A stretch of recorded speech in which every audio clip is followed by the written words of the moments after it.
It was 18 minutes of total clarity and serenity that I wished never ended. It was just last week that I sprinted over to Rav Yitzchak Berkovits right after he finished davening Mincha and the Eish Torah building in Yerushalayim to try to introduce myself and to ask a couple different questions that were weighing on my mind. I got a tip that you can't get Rabbi Yitzchak Berkovits. He is simply too busy, and especially it was the beginning of the Zman, Rosh Chodesh Elul, with a million different things going on. The best shot that I had to have even the most short meeting with him would be a sprint, a blitz, to grab, or I guess grab, but to get the Rosh Hashiva's ear right after Mincha.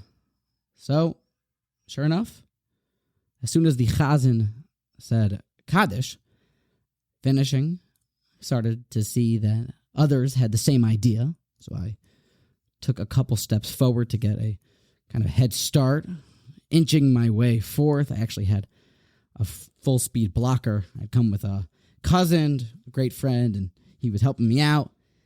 And boom, I made my move, and the Rosh Hashiva turned around. And kind of a bit overly antsy and excited, I said, "Shalom Aleichem, Rosh Hashiva, my name's Michal Brook." So I guess I don't think I came across as perhaps anything too special, but the Rosh Hashiva was beyond exuberant and shining and calm. And I got all of that before he even opened his mouth, because at this point all he had done is said Shalom Aleichem, and he shook my hand, and then I was in. Then I took a deep breath, and I said, well, I had just come from America, and I had a couple questions for the Rosh Yeshiva. And he said, of course. Now, the Rosh Yeshiva is using his secret weapon on me, his famous and patented smile, that if anyone has had the great merit of seeing, visiting, or taking the time to at least stare at the Rosh Hashiva's countenance, his radiant smile, you cannot help but feel calm and cozy. His smile makes one feel warmer than if you'd be sitting on a lounge chair on a warm Sunday afternoon. So I'm settling in. I'm excited. And in case, you don't know who Rabbi Yitzchak Berkovits is, well, then maybe you're living under a rock, or no offense, but he's just a great rabbi, and he holds so many different positions of leadership. It's remarkable to count them. It's tough to enumerate them. But here I just want to give a short introduction of the questions that I peppered him with, and some background information about who this great Rav is. So Rav Yitzchak Berkovits is a rabbi. He is a posek. He is a rosh kolel. He is a menahel ruchani. He is a lucid orator. He is a bal etza. He's got it all. He's a full package. And he holds the official position. This is all going down in Yerushalayim. He is the head of the kollel of the Jerusalem kollel. He is really the chief arbiter of the Jewish law in all aspects, and specifically, the world flocks to him for advice and the halacha in regards to outreach and kiruv.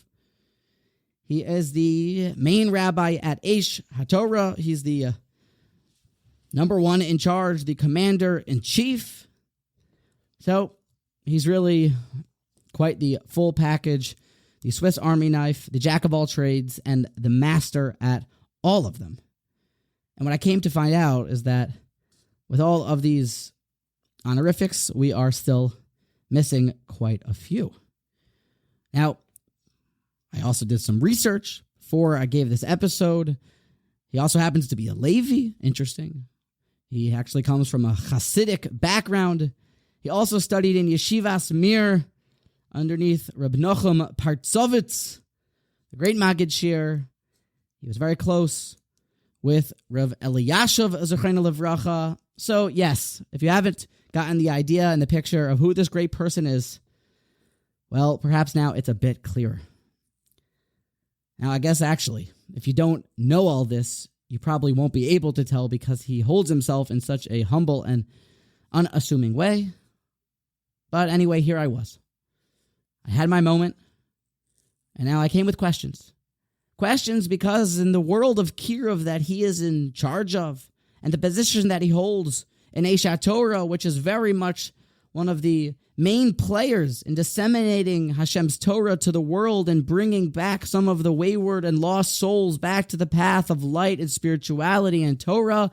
Well, he is the Meir Da'aser. He is the one that Eshat Torah runs through and looks to for advice and for a derech. So I brought my questions, contemporary issues, questions of how to use the internet, because the internet is here and it seems it's here to stay for the betterment of our lives and the dispersion, the spreading of Torah to all of the corners of the earth while still finding a way to filter the evil and repudiate the perverse behaviors. Seems to be that there is some middle ground. Perhaps the Rosh Hashiva would have some advice. And sneak peek, yes, he did. And the advice, I hope you will also find it to be clarifying and it will give you some peace.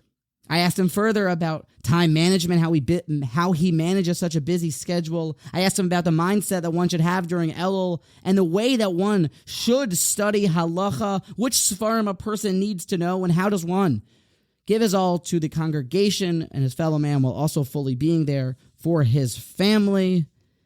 It was 18 minutes of clarity and serenity.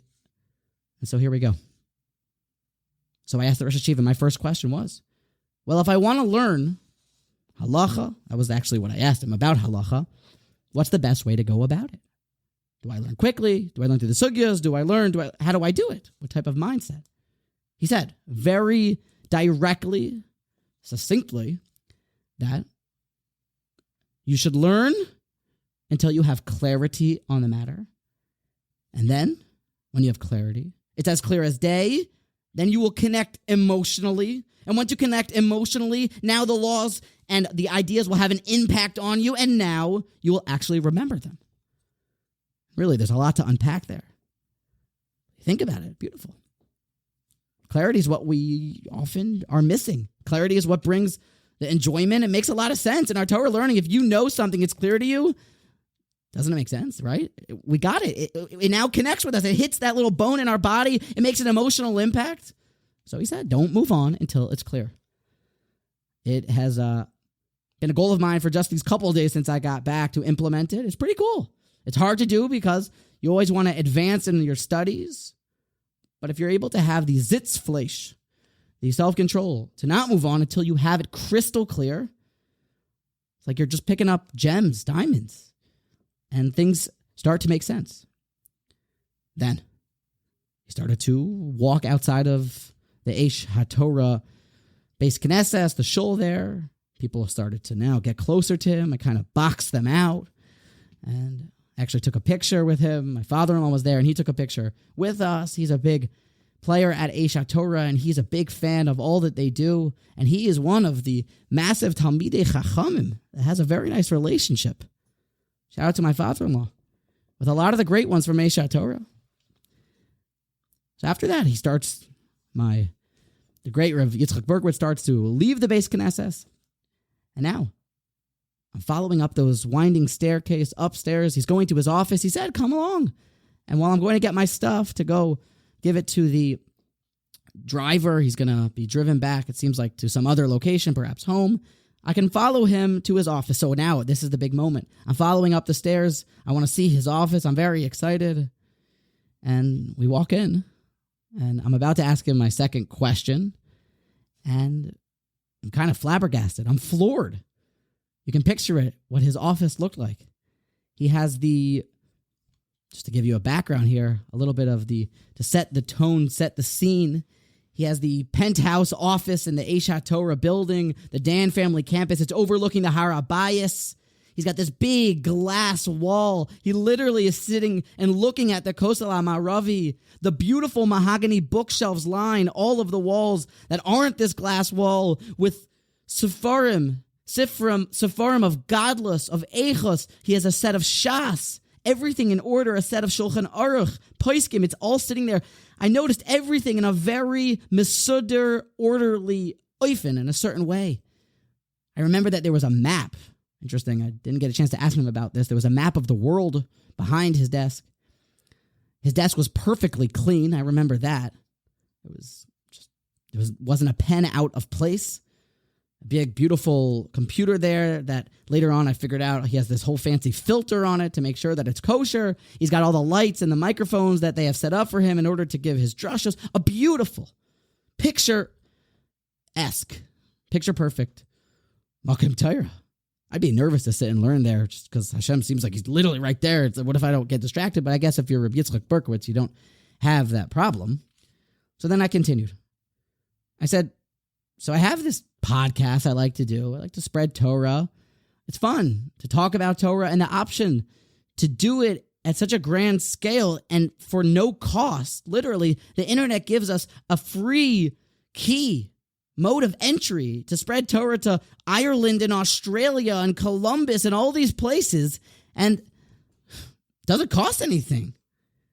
So how can we not do it? So I love doing it. It's fun, and everyone gets involved, and the Torah is great. So how do you use the internet for good? Because obviously there are many setbacks, and you hear horror stories. So he looked at me as he's gathering his stuff in his office. He said, well, I have two things to tell you. Number one, he said that we made an experiment here in Eshat Torah. It was just to figure out how long people actually spend on technology daily. And cutting to the chase, he said it's shocking. It's remarkable to see that people have no idea how many hours they spend on it. So the first thing I tell you is to have some gedarim, literally, a time getter. Screen time. Well, just give yourself a certain amount of time that you'll be on it. And then he said something very interesting. That when it comes to the internet and using it to further Torah and send it around, it is a never-ending objective. He said because once you have this talk, then there's endless amounts, a breadth of instant Torah that goes even deeper. You click on this and you get more sources. And then you can say and get different antonyms and synonyms, and you can create better source sheets, and you can do a better audio, and then you can do a better video, and we can put out double the amount. It never ends. So there is something to be very wary of, to make sure that the time is spent in the right way. Because it can be seductive, bring one in, intrude, and steal from one's personal time. And one just has to set up the necessary boundaries. Very interesting. Again, you see that the great ones seem to put time very much at the top of their priorities. And then he said something that I didn't necessarily expect. He said, actually, Michal.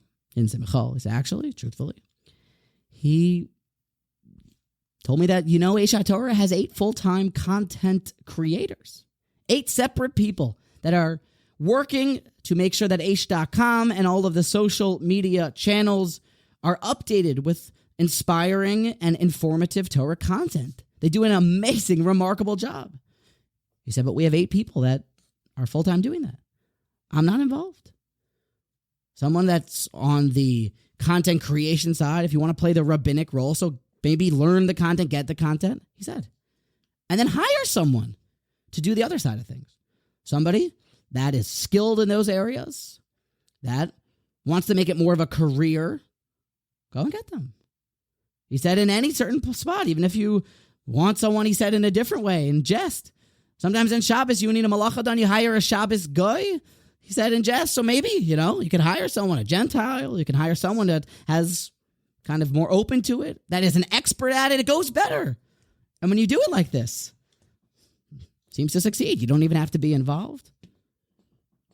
He gave over a story. He said, actually, One time that there was a question about the hashkafa, one thing they sent it to me, it was actually blocked on my computer so I couldn't see it. But he said, it's very clear to me that one should have his gedarim, and it may not be the spot for a ben Torah. Those were the words that he used, if I remember correctly, to be fully involved in the social media world. Because it does have some things that the Jewish world doesn't necessarily agree with. So number one, his advice was gedarim. Careful with the time. Number two was, if you don't have to be involved in that side of things, then don't be. I pressed a little bit more about content on, is a difference between YouTube. Sounded like he was maybe a little bit more okay with that, with having someone do it there than some of the other ones. He knows what he's talking about. He said then, I asked him about WhatsApp. He said, doesn't seem like it is social media, but definitely I have no idea who permitted it for the B'nai Torah. It does seem like the source sheets for Torah organizations are sent around on WhatsApp, and the girls' schedules and the Beis Yaakovs are sent out on WhatsApp. So, hey, I guess somebody said it's all good and it's kind of just like texting, but I don't know who that was. So that is interesting to know. But then he finished that, I guess. If you hire someone to do all this, it really doesn't matter on which platforms you are available. And quite the opposite. Then be available everywhere because someone else is taking care of it. I found that to be very helpful and kind of alarming, I guess, also.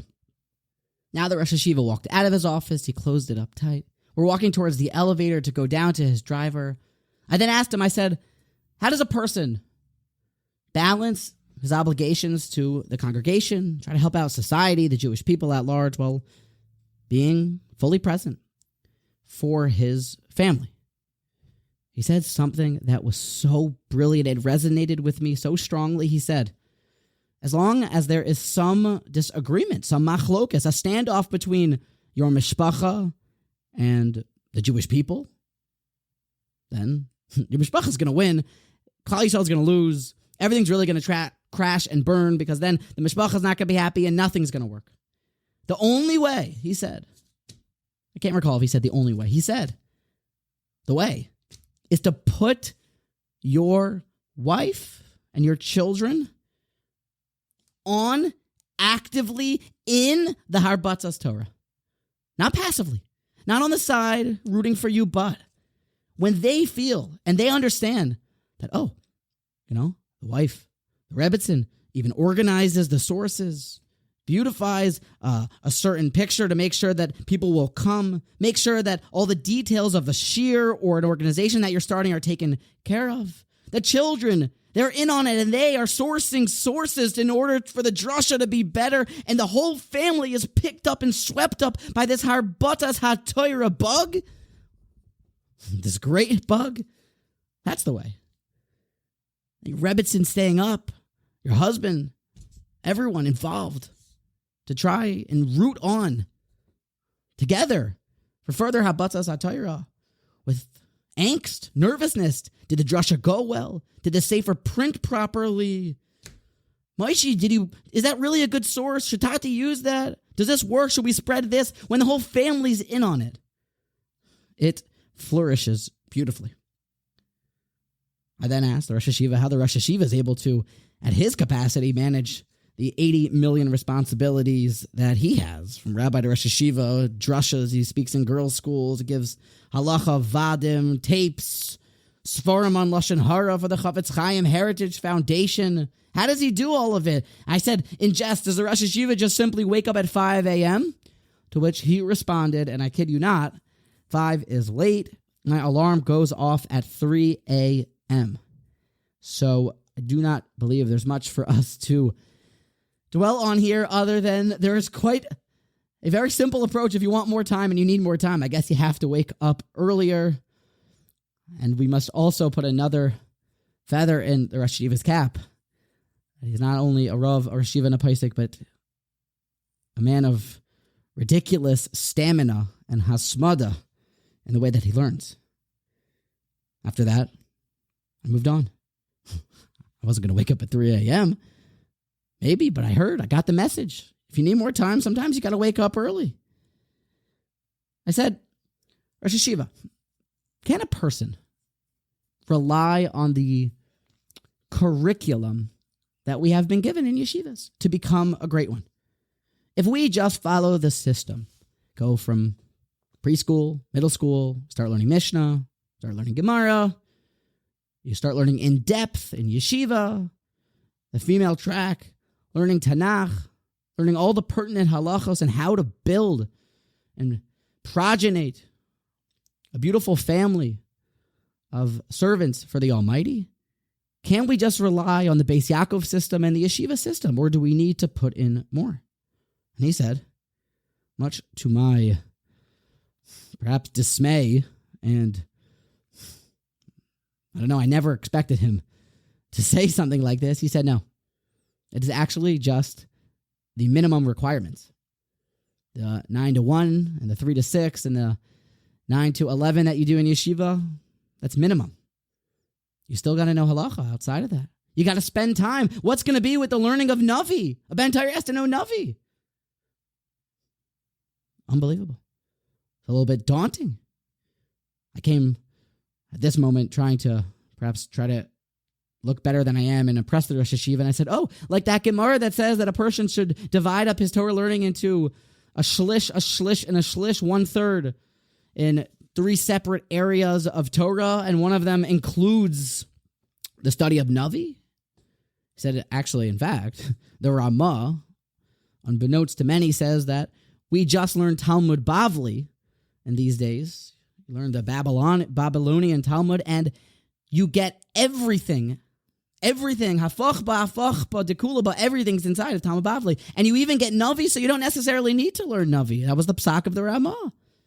But then he looked at me and he said, but do you know Talmud Bavli? Or do you just know the 2 or 3 or 4 yeshiva masechtas and every single nuance and all the beautiful Torah and all the different things and all the Rashis and the Ksois and the Sivas and Shav Shmaita? You got it maybe at whatever level, but do you know Talmud Bavli?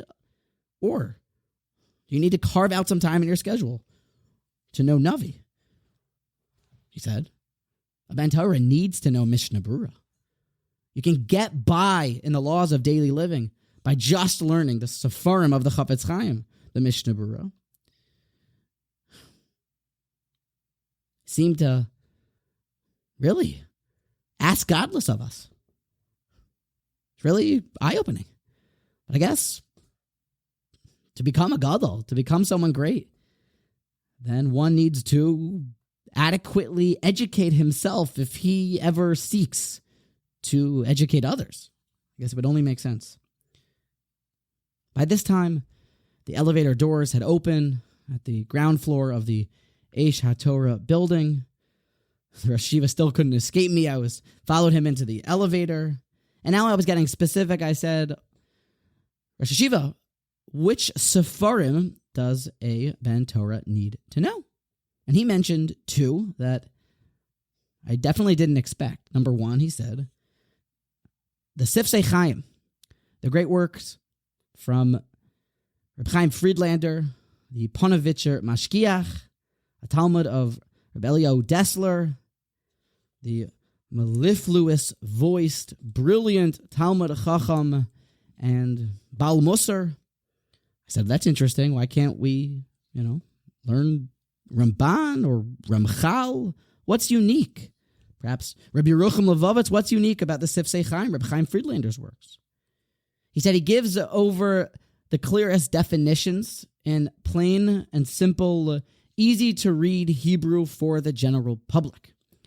And he mentioned the words emunah and betachon, that it's hard sometimes to get a grip on what it actually means, and he gives it to us in the easiest to grasp clarity. Very interesting. And secondly, he said, Toras Avram from the great spiritual dean of Slobodka, Rabbi Avraham Grodzinski, the Talmud, the exemplar of the Slobodka Yeshiva, one of the most regal and king-like manifestations of godless ha'adam, and the altar of Slobodka said about him that Zeh Chelki Mikol Amolai, that Rabbi Avraham is his portion, is his success, so to speak, from all of his work. And Taras Avram are his ma'amorim. And he mentioned, the Rosh Hashiva did, that It's hard not to hear Reb Aaron Cutler coming across in some of the same concepts. I believe Torah and Halacha actually just came back into print, so you can get it now. But those are the two Sfarim that he mentioned. I then said, and now we're outside the building, and the driver should be arriving any moment. Baruch Hashem, he was running late. I said, what is one of the overlooked concepts that perhaps the mashpi'im, those that are the speakers, those that seek to influence Klal Yisrael for the betterment of society, to help them out, what is it that maybe is an overlooked topic that's not getting enough attention? He said, what must continue to be spoken about is the concept that Hashem created the world because he wanted to be a mative. God wanted to give good. In order to give good, God needed receptacles to accept the good. Henceforth, creation, people, animals, items, all to be mekabel, to accept God's goodness. And it's our job to mimic Hashem and to follow in his ways, to constantly bestow good and do good, and lives in that, I'd imagine, not being self-centered and taking it, but more giving and giving, to be mative like Hashem. And we can deduce from this that if Hashem created the world for one purpose, just to be mative, to give and do good, therefore nothing can happen to us in the negative. Nothing is bad. Because the entire tafkid of the world is all for good. And that's all, I imagine, would live in the concept of emunah, betach, and understanding. It's all from Hashem, and he's doing it to be mative, to do good. So I said, I guess that's kind of what people are talking about. So he said, yeah, for good reason. This is what needs to be spoken about and what people need to be reminded of. At this point, there's a young man who's kind of inching closer, trying to get the Rosh Hashiva's ear outside this great trakloin, this great palace of Eshat Torah. We're standing at the bottom where you can kind of see the kosel. There's a glass wall down there, and he's kind of inching over, and I realized that this maybe would be my last question. So I said, Rosh Hashiva, perhaps one last thing. What should be a person's mindset during Elul? What's the unique avoda? How can we tap in? And he said, every person that was born was given one unique gift, one super talent that they're supposed to bring out and bring to the world. Discover, make an accounting, make a cheshbon hanefesh, why that attribute and talent isn't flourishing like it can and should be, and then seek ways to remove the impediments and dams so that it can burst forth. Very interesting. And he said also, seek ways to further it, not just to get rid of the bad, but to further this in the good, to develop it further and further. Clearly, my time's about up. This fellow is inching his way closer and closer. Seems like he's about to throw me out the window. Not the Rashiva, but this guy. And I say, okay, I kind of wind down, thank you. And he looks at me and he says, now, remember, a gadol, someone who wants to be great, has to ask himself, how can I help Klal Yisrael? What can I bring that Klal Yisrael needs? How can I take the initiative for the betterment of Klal Yisrael? And he did mention that at times it's all about our own personal growth, and we can lose track of the way the great ones think, which is about helping the Klal, helping the public. Seems this is a midah that so many great ones have. It's the way that Rav Yitzchak Berkovits definitely lives his life. The meeting was perfect. His thought process, so methodical. The wisdom, as I was walking out of the Eish HaTorah building, walking back, I got a phone call from someone I didn't answer because I wanted to think about what had just happened. And actually, my father-in-law and my cousin who was there with me came over. What did he say? What did he say? And I was trying to process all of it. I wrote it all down so that I would remember to keep it and to tell y'all. Wow. Rav Berkovits is just different. He's patient. His eitzah was very direct, unapologetic. He spoke with purity, with lucidity, with certainty. He lives with joy. His exuberant smile and outlook on life is infectious. I realize that the great ones work harder than everyone else, and that's probably why they're so great. His work ethic, his asmada is unparalleled. His knowledge of Torah, his knowledge of Halacha, his mastery over his own human body and his emotions is something to marvel at. He's really an ish klal, who's a man of the people. I got to witness this great gadol up close and personal for only 18 minutes. It was perfect. It was spectacular. The only thing that I still regret is that it didn't go any longer. I wish it would have continued forever. But just those 18 minutes, suffice it to say, dayenu. Thank you for listening to that episode. I hope you're well. This is Michal. Don't forget to smash that subscribe button and check out all the podcasts from the Motivation Congregation Podcast Network. Please reach out on WhatsApp. Let's talk. Let's fight about these varts. Let's grow and steig together. And if you would be so kind as to like and even write a review for the podcast, that also helps grow the platform and reach more people. And I guess if you want to be less kind, you can leave a bad review. I guess that works too. Either way, smash the link below, reach out on WhatsApp, and let's be in touch. Have a great day.